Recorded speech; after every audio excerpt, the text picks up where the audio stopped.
Hello everyone, I'm Scott, and today we're going to look at the Brothers War previews that came out Friday and on Saturday. We got a lot of cards to talk about, so we'll get started in just a second. But special thanks to Caffeinated Gamers for sponsoring this video, and please like and subscribe if you like the content so you can see further preview videos and other videos that we'll be doing. So let's get started. Alright, so our first cards are Overwhelming Remorse and Go for the Throat. So Go for the Throat is a reprint, and we've seen this card before. It's a very good black removal spell. It destroys target non-artifact creature. And right now, obviously, the Brothers War, we're going to see a lot of artifact creatures, but if you look across Standard right now, there's not very many artifact creatures that are seeing any kind of play. So this is definitely a sideboard card, probably main decked in a lot of different decks as well. Overwhelming Remorse, it costs 5 mana, but it costs 1 less for each creature card in your graveyard. So if you're playing any deck that's kind of milling things, or just throughout the course of a game, you're battling and you're going to have some creatures go to the graveyard, particularly if you're playing a Connive deck, I think this is a great spell that probably you can get down to 1 or 2 mana within a relatively short time. So the fact that this exiles a target creature or a planeswalker, I think makes this very playable in a number of decks. So I think we're going to see both of those seeing a lot of play. And a special thanks goes out to Lau Akariza, who put forward over the course of yesterday all these Brothers War spoilers in these frames for us. So thank her on Twitter for doing that for us. So it's a big help as we move forward. So let's look at our next card. Is Yodian Descendant. And for a green and a white, you get a human artificer who's a 1/1. And then whenever an artifact enters the battlefield under your control, put a +1/+1 counter on target creature you control. I think this is a very, very powerful card potentially, but it's going to have to be in the right deck. So you're going to have a deck that puts a lot of artifacts into play to make this a viable card. And we're just going to have to see if there's enough playable artifacts over the course of the Brothers War to get this card to a place where it's very playable. But I think certainly people are going to try to use this card and make it playable. All right, our next card is Transmogrant's Crown. This is a 2 mana equipment, and the equipped creature gets +2, +0, and when equipped creature dies, draw a card. So this is a very nice look at a card similar to Skull Clamp that saw a lot of play, but it doesn't have the effect of being able to give a -1 for the toughness of a creature, so you can't kill something that's got 1 toughness with it. So this is probably something you're going to put on your own creature. So I'm not sure how much play it's going to see because we really don't see much equipment seeing play currently in Standard. Again, if there's an artifact deck that really gets going, maybe we see it there. You can equip it for a black or 2 mana. So probably we would see this in black if it does see some play. Next we have Thrawn Spider. So for 3 mana you get an artifact creature who's a spider with reach.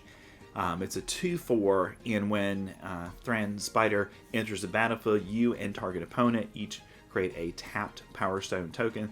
So this is going to be a creature that actually creates mana for you, because remember, you can tap those Power Stones for 1 mana that can cast a artifact spell or be used for an activated ability.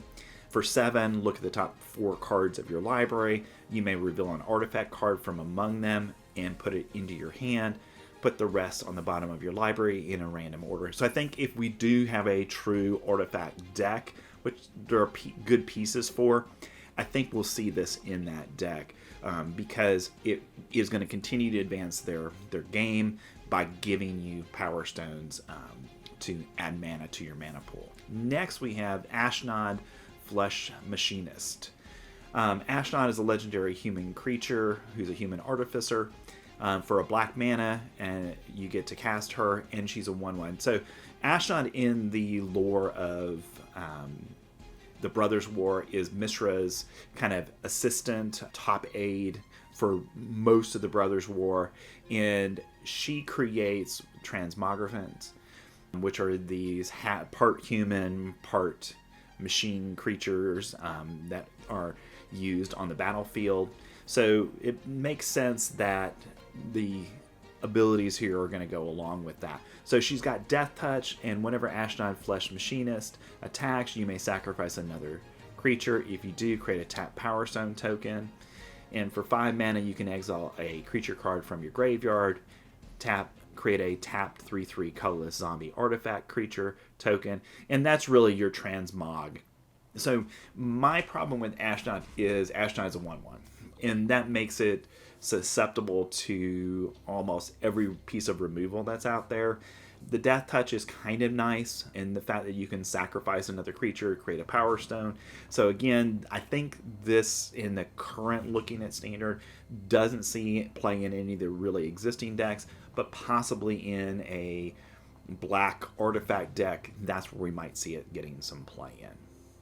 And that ability to create 3/3s by sacrificing a creature or exiling a creature from your graveyard. I think that's a powerful ability, but it does cost 5 mana, and that need for that mana could become problematic. So we'll just kind of see how much Power Stone creation we get from the set. Next, we have Tanos, the Toymaker. Okay, Tanos is the top aide to Urza. So for 5 total mana, 3 colors, a green and a blue, you get a legendary human artificer. That's 3/5. So in terms of comparing Ashnod to Tanos, Tanos is certainly going to give you a much better position on the board than Ashnod is. And whenever you cast a beast or a bird creature or spell, you may copy it, except the copy is an artifact in addition to its other type. So for Tanos to have a place in Standard, we're going to have enough birds and enough beast creature spells that he can, in essence, copy those things. So I can see potentially a Simic ramp deck that has beast and birds in it, making use of Tanos. But again, right now, Esper is so strong with the current card set, it's going to be hard to, I think, get this to play. So it's an interesting card, but again, getting those activations to create tokens is going to be difficult. Next, we have Soul Partition. So for a colorless mana and a white, you get an instant that exiles target non-land permanent for as long as that card remains exiled. Its owner may play it. A spell cast by an opponent this way costs 2 more mana to cast. So I think this is really a protection spell where you can protect a creature that's on the board by exiling it, and then you get to the ability to cast it again later. But I'm not sure if this really has a place in Standard, because if you want to use it on your opponent's creature or any non-land permanent, they can just recast it the next turn from exile, or even later in that turn, depending on what's happening. So I think there's some limitations on this. I think we'll have to see it played out and kind of see how it works mechanically, to see if the having to recast things part is something that isn't really activated, or if it's something that basically, you got rid of my thing on this turn, next turn I'm going to recast it, no big deal. And my belief is it's probably not going to be that big of a deal. So interesting flavor, interesting conceptually, but I don't think it's going to see much Standard play. Next, we have Hurkyl's Final Meditation. For 7 mana, 4 colors, and 3 blue, you get an instant that as long as it's not your turn, this spell costs 3 more to cast. So if you want to cast it on your opponent's turns, it costs 10 mana. So my biggest problem with this, and we're not even reading what it does yet, is that it's so expensive. Blue generally doesn't have anything that really totally wipes out the board state. So this spell is going to potentially because it returns all non-land permanents to their owner's hands, and then we end that particular turn. So I can see this, as your opponent's going to swing and win the game. You cast this to, in essence, reset the board and start over if you can cast it on your opponent's turn. But the problem is it's 10 mana to do that. And I just don't see a 10 mana spell see much play outside of limited. I think it's a really good limited spell because you cast it late in the game. Hopefully you'd have some power time tokens to help to get it there. But otherwise, I just don't know how you would make this work. Next, we have Draftna, founder of Latnam. For a colorless and a blue mana, you get legendary human artificer and advisor.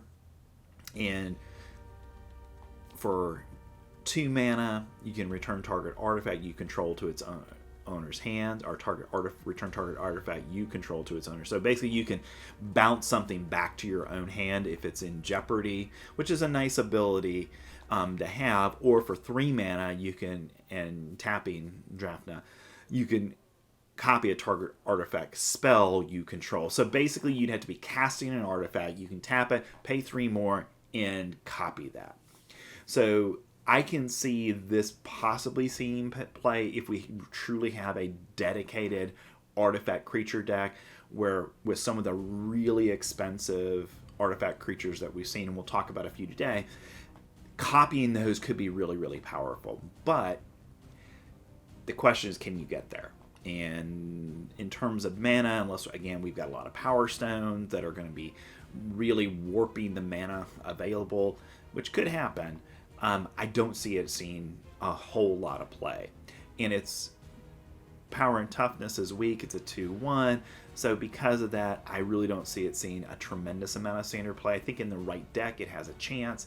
But again, and I'll keep going back to this, Esper is so strong right now that it's going to be difficult to go outside of those colors, at least until we start to see some broadening of the card base. Next, we have Skitterbeam Battalion. For 9 mana, you get an artifact creature construct with trample and haste, and when Skitterbeam Battalion enters the battlefield, if you cast it, create 2 tokens that are copies of it. So if you cast it from your hand, not use a spell that brings it back from the graveyard, you are actually putting, for 9 mana, 12 power onto the field.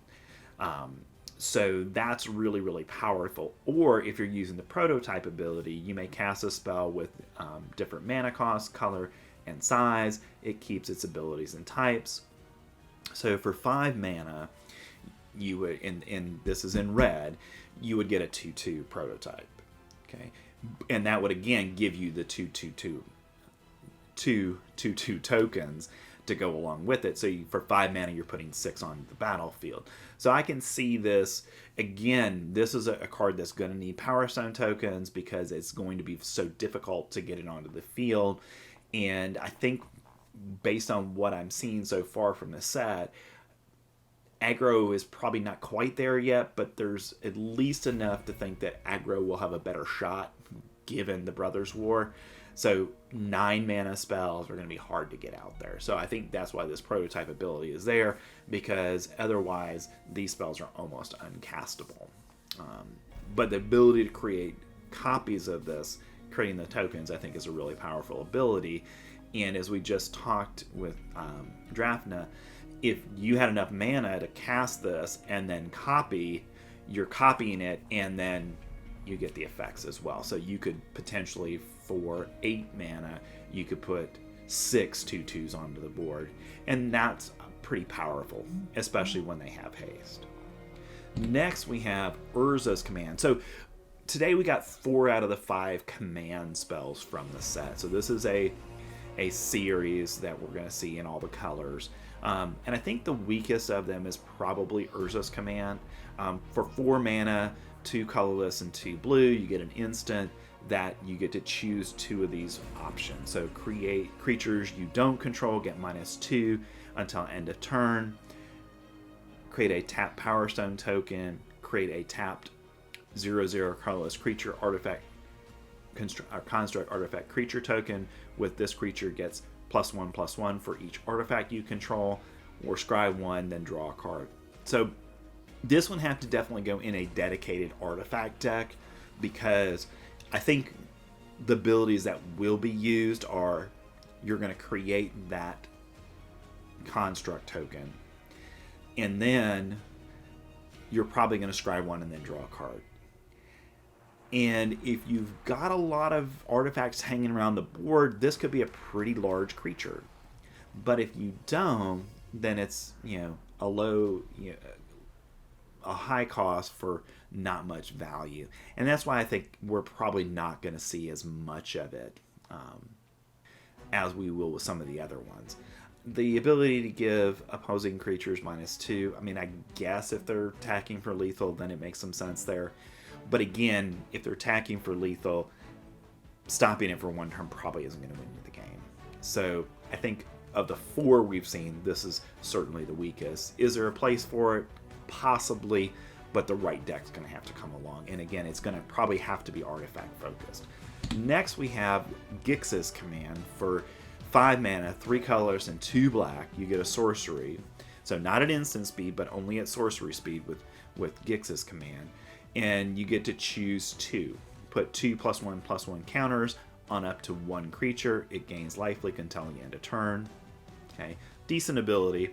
Destroy each creature with power 2 or less. So I think this is a potential board wipe spell against a aggro deck that has a lot of low-powered creatures that are just trying to fill up the board with. So if you can make it to turn 5, you can cast this. You can kind of wipe the board out. Or you can return up to 2 creature cards from your graveyard to your hand. Each opponent sacrifices a creature with the highest power among creatures they control. So I can see potentially, depending on how things play out, this could see play. But the question is this better than Invoke Despair? And it's probably not.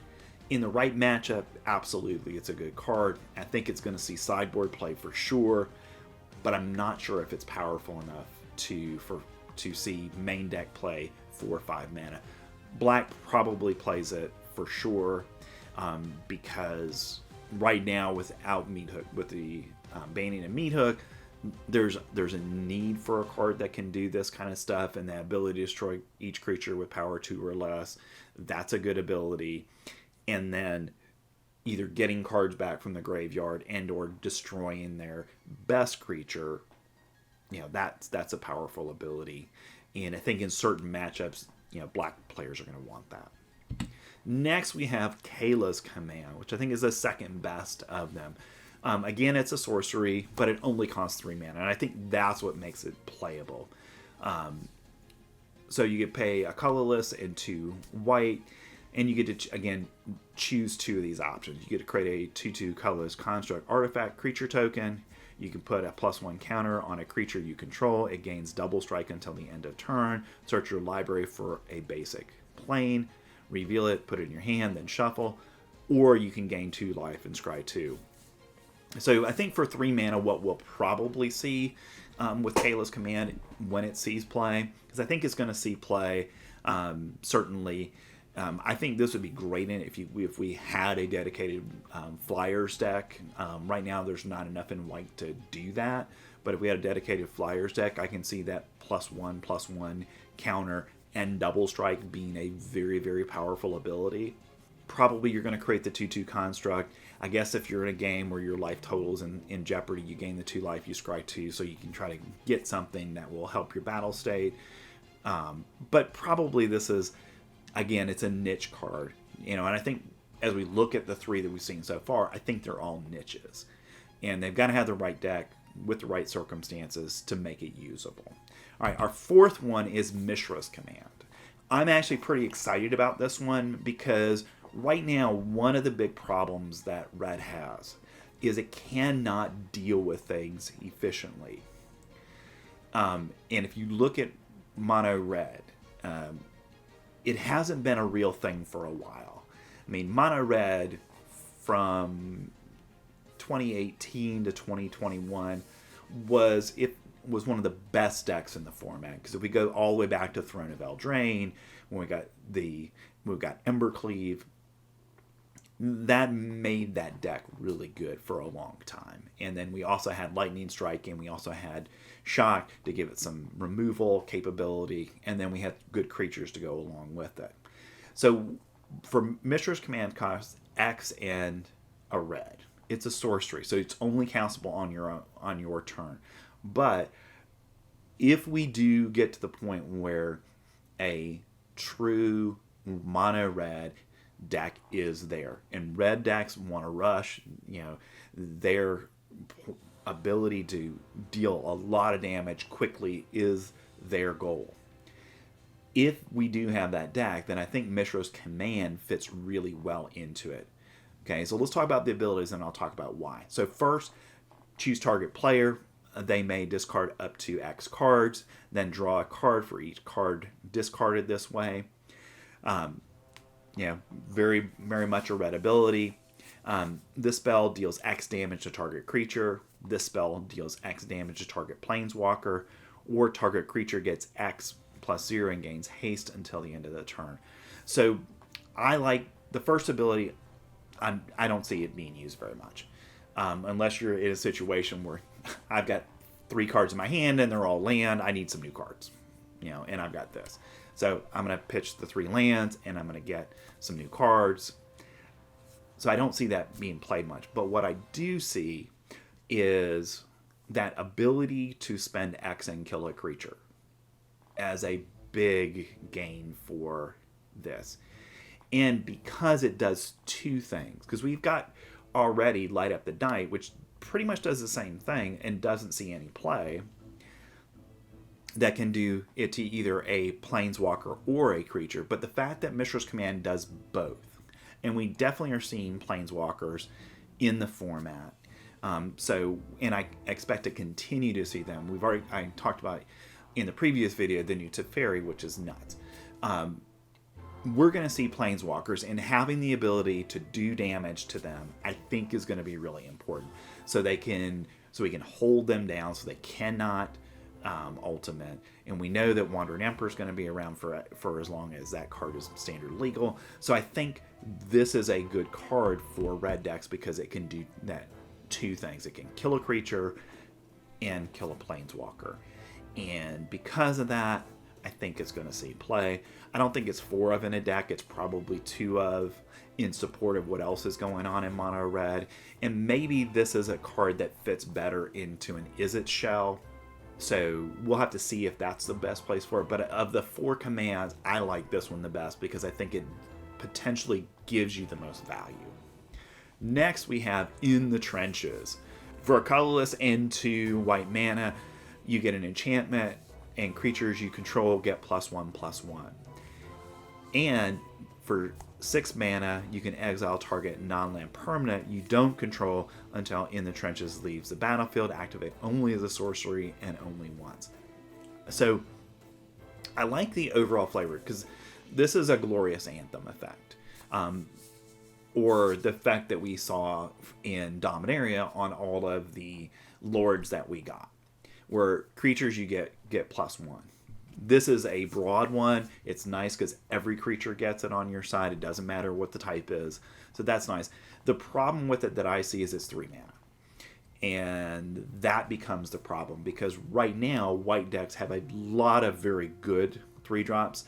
So it's competing with those in the deck for a place. Now, I could see 1 or 2 of this finding their way into mono white. And it's really because of that later ability to be able to exile something that it makes the cut in maybe 1 or 2 copies of it. Because we just have so many good white cards. But this could be good if we do see a soldier's deck, if we do see any kind of deck that revolves around tokens. This is a good card for that, because those cards, the cards that are going to create those tokens, tend to be 1 and 2 mana cards that are going to be activated. So hopefully it could see some play in there, but I'm not sure, given the current state of standard, if it's simply good enough. All right, next we have Blast Zone. Okay, this is a blast from the past. So in War of the Spark, we got Blast Zone. And Blast Zone was a very powerful removal land. So Blast Zone enters the battlefield with a charge counter on it.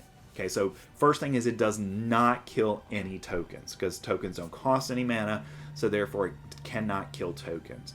But what it does do is it gives you the ability to wipe out a mana cost zone. So if your opponent is playing a lot of 2-drops, you just add a charge counter to Blast Zone, and on the next turn you activate it and you wipe out all their 2-drops. Or if there are 3-drops you want to get rid of, or 4-drops, whatever it is, you can keep putting charge counters on this to get there. And you can put X charge counters on Blast Zone at a time. So if you have mana open and you want to put 3 counters on it, you can spend 6 mana to put those counters on it, because it costs 2 mana per charge counter. And then for 3 mana, you can sacrifice Blast Zone and destroy each non-land permanent with mana value equal to the number of charge counters on Blast Zone. Now, that's a key thing here. It's non-land permanents. So if you're playing against a deck that has a lot of enchantments in it, or a lot of artifacts even, that cost, 2 mana, 3 mana, 4 mana, whatever it is, you can get enough counters on Blast Zone to be able to then just affect that part of the board state. And the nice thing about Blast Zone that I like is it can be a one-sided board wipe, where it's destroying their permanents that are at a particular mana value, and it doesn't affect your side of the board. Now, typically though, from my experience with Blast Zone, it's going to affect both sides of the board, but you're probably going to activate it and use it to get rid of their best cards. So I expect to see Blast Zone at least as one of, maybe 2 ofs, in almost any deck out there, because it's easy to include. You can do it as a 1 of or a 2 of, and it's out there. Blast Zone saw a lot of play in War of the Spark season, and over that year and a half that the card was in Standard, I expect it to continue to see play. So you're going to see this in decks as we go forward. So if you don't have your copies yet, because they are out there for War of the Spark, make sure you get some, because you're going to want them in your decks. Next, we have 2 red cards. These are actually the first cards we saw, 2 of the cards we saw yesterday, along with Blast Zone on Friday. Monastery Swiftspear and Felden Ronom Excavator. So let's talk about Monastery Swiftspear first. This might be the best card we've seen so far for aggro. Okay, if you're not familiar with Monastery Swiftspear, this is a staple in mono red decks, from Modern to Pioneer. When it was in Standard, it's a staple card.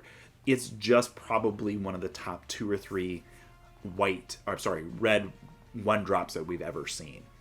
It has haste and it has prowess. So I play this card in mono red burn in Modern, and also in Pioneer, because it's just a really valuable card.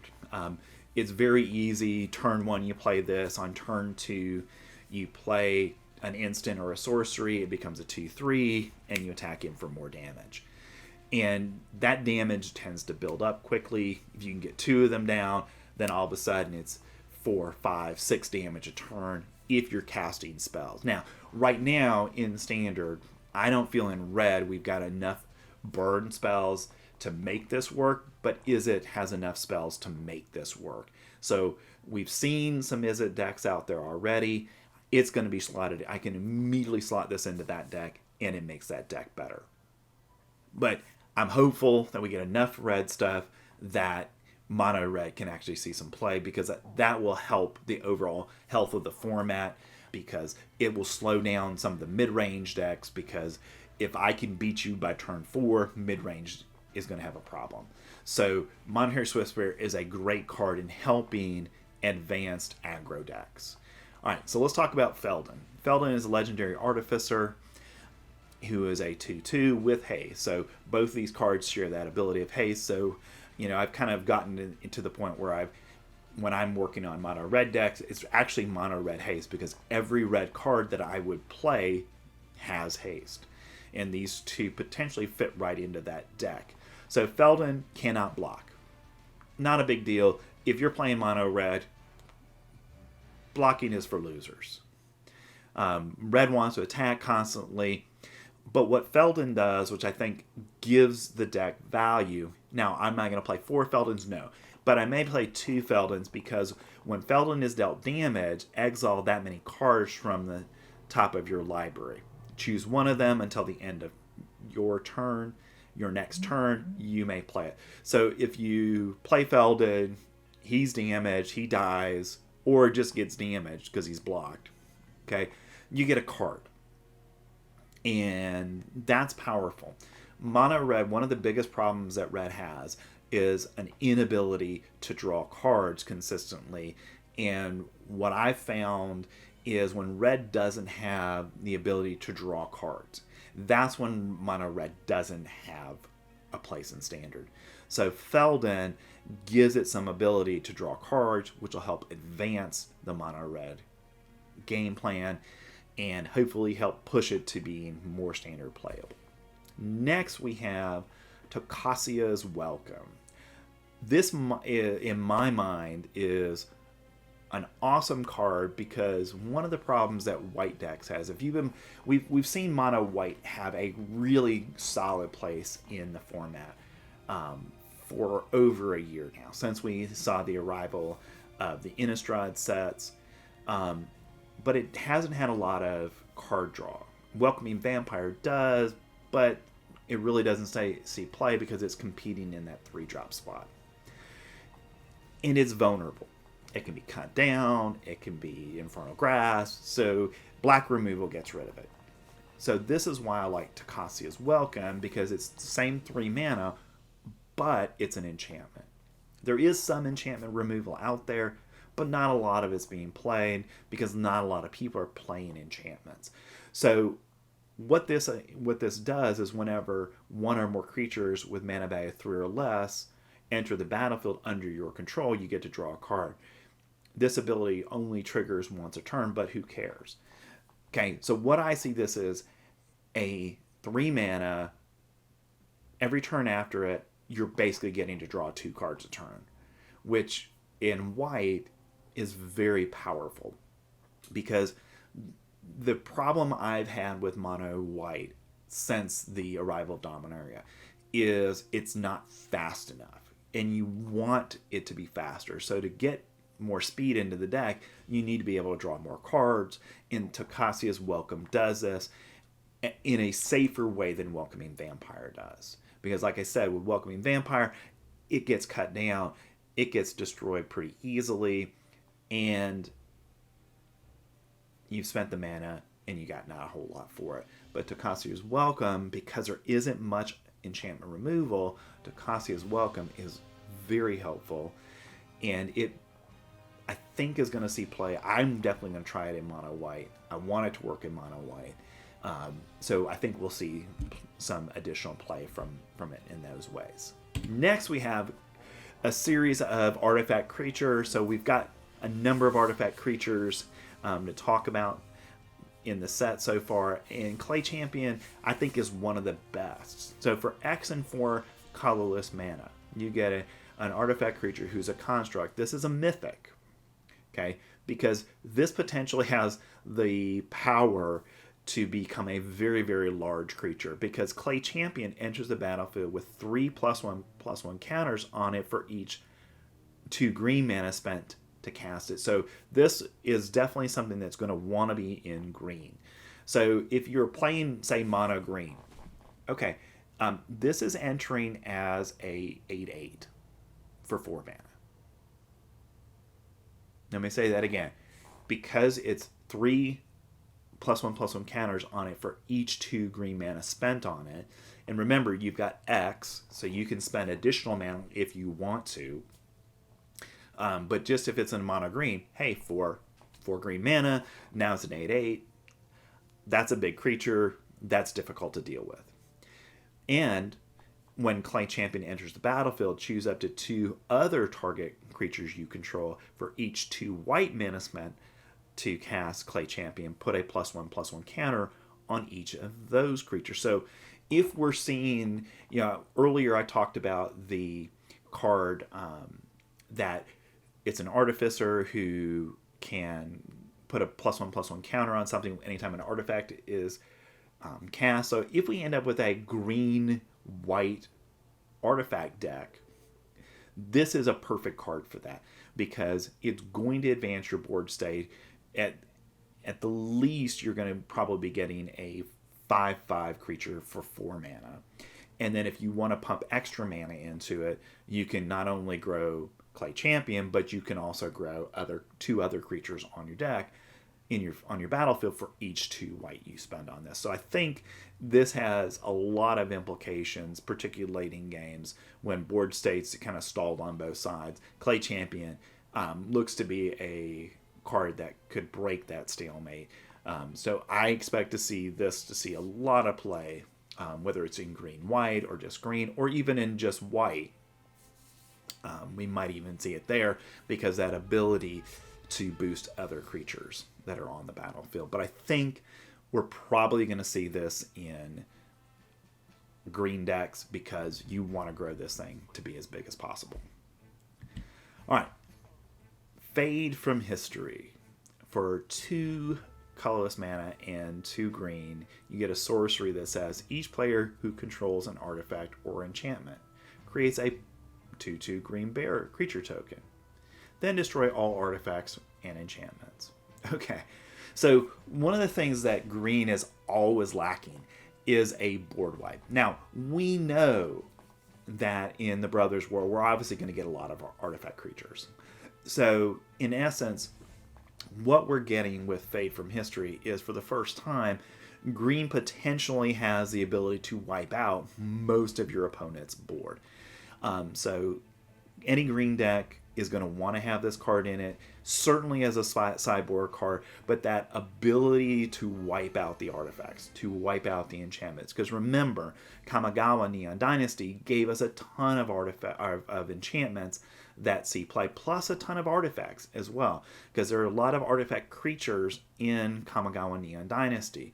So if we see more of those come into play because of the Brothers War, because they're artifacts, because they would get the advantage of being able to use Power Stones as a way to pump mana to get them out earlier. Then Fade from History certainly is going to see play. It's certainly a sideboard card, and it might just be one of the best green spells that deals with overall board state that we've ever seen. So I think we're going to see this card. I think it's going to be powerful in green decks that are going to have to deal with the enchantments and artifacts that are out there. So I'm excited for this card, because one of the things I always struggle with when I'm trying to build green decks is that inability to deal with stuff on the board outside of my creature deals damage to your creature, or we fight each other. That's typically how we deal with things. Or we have creatures or an instant that can deal with an artifact or an enchantment, but not like this, where it can just wipe the board state. So, if we look back at today's cards, we got Hercules, Final Meditation, and Fade from History. So we actually got 2 spells that, in essence, can wipe the board state out. And I think Fade from History fits really well as a 1 or 2 of in a mono green deck for sure, because there's kind of critical mass for a green deck, particularly if we get enough elves. There are enough good elves that we could see a green elf deck form, and this might be the perfect card to put in that as a card that would protect you against potential problems from enchantments or from artifacts. All right, we got a couple more cards to talk about. One that I'm really excited about is Stonebrain. For 2 mana, you get a legendary artifact. And then for 2 mana, you can exile the Stonebrain and choose a card name. Search target opponent's library, graveyard, and hand for up to 4 cards with that name and exile them. That player shuffles, then draws a card for each card exiled from their hand this way. Activate only as a sorcery. Okay, so if you've been kind of under a rock for a while, we have this problem. It's called Sheoldred, And pretty much if your opponent gets Sheoldred on the field, you lose. It's just one of those things. If you've played enough Magic over the last 8 weeks, you see Sheoldred and you lose if you can't remove Sheoldred in a turn or two, because Sheoldred just takes over the game. Stonebrain is awesome because before they can even cast Sheoldred, probably, because you can do this on turn 3. So on turn 2 you play Stonebrain. On turn 3 you exile Stonebrain. And you go ahead and get all 4 copies of Sheoldred or Rafine or any other card that your opponent's playing that you know is a major problem. And you just say, you don't get to play with that card in this game. It is an incredibly powerful card. And I cannot underestimate or understate to you the value of Stonebrain and really its ability to affect not only the board state, because in the future, but also to just cripple your opponent's game plan. I think this is probably one of the best cards we've seen so far from the Brothers' War, because it's going to really injure an opponent's game plan. I mean, like, I can see aggro decks playing this because, hey, I know there's going to be Sheoldreds on the other side, and I want to get rid of them. This is my way of doing that. All right. And last but not least, we have Myrel, Shield of Argoth. For 2 white mana, you get a legendary human soldier. Okay, so it goes along with that soldier theme that we're seeing more of in the Brothers' War. Not sure if we got it quite enough to create a soldiers tribal deck, but we'll see if it gets there. But I'm really excited about this card because it has another one of the white controlling abilities that really hurts your opponent. During your turn, your opponent cannot cast spells or activate abilities of artifacts, creatures, or enchantments. Okay, let me say that again. During your turn, opponents cannot cast spells or activate abilities of artifacts, creatures, or enchantments. So what this means is your spells can't be countered. They can't flash things in. Okay, if you've played against the Esper mid-range deck, Esper Rafine, as it's called a lot of time, they're playing multiple cards in their deck that are creatures that are 4 casting costs that will either counter a spell, kill a creature, put a card back in your hand, or they just play the Wandering Emperor on your turn, and after you've attacked, and they kill something. Myrel shuts all of that off. So Myrel is an immediate inclusion in mono white. Myrel's probably an inclusion in any deck that has white in it. So that Esper Rafine deck, it's going to use this card because it shuts off your opponent's ability to do things on your turn. And that is such a powerful ability. And mono white already had a pretty good position, but I think this really pushes mono white to a place where it might just be good enough to be highly competitive. And then whenever Myrel, Shield of Argoth, attacks, you get to create X 1/1 colorless soldier artifact creature tokens, where X is the number of soldiers you control. So again, going back to that soldier theme, if we do have a true soldier deck, and if you look at the cards in Standard, what you're going to find is, in mono white, almost all of the ones that see the most play are soldiers. Sun Gold Sentinel, Thalia, they're soldier cards. So, and I can go on and on with the number of them that are. So, Myrel is going to not only prevent your opponent from playing stuff on your turn, but more importantly, is going to build your board state. And by doing that, I think, comes down on turn 2, you attack, and remember, X is the number of soldiers you control, which after the first time you attack, you're going to create 2/1/1 colorless soldier artifact creature tokens. So now it's the next turn it's 3, or next turn it's 2, and then it's 3, and then it's 4. I mean, it's just going to continue to snowball as the game goes on, if your opponent cannot deal with Myrel. So I think Myrel is a snap include in mono white, but I think it's going to be in any kind of soldier deck that develops. It's a perfect card for that set. So I'm excited to play with this card. I think it's a great card. I think we're going to see a lot of interesting build around with it. So maybe Valiant Veteran gets off the sidelines and now has a deck to play in, and we'll see from there. All right, so that's it for today. We have a lot of good cards, a lot of things to talk about in Standard. And what I'm really excited about is it looks like some other things are going to get support. Obviously, we know that we're going to see support in artifacts from the set, and there's a lot of artifacts out there already. We're just going to get more as preview season continues.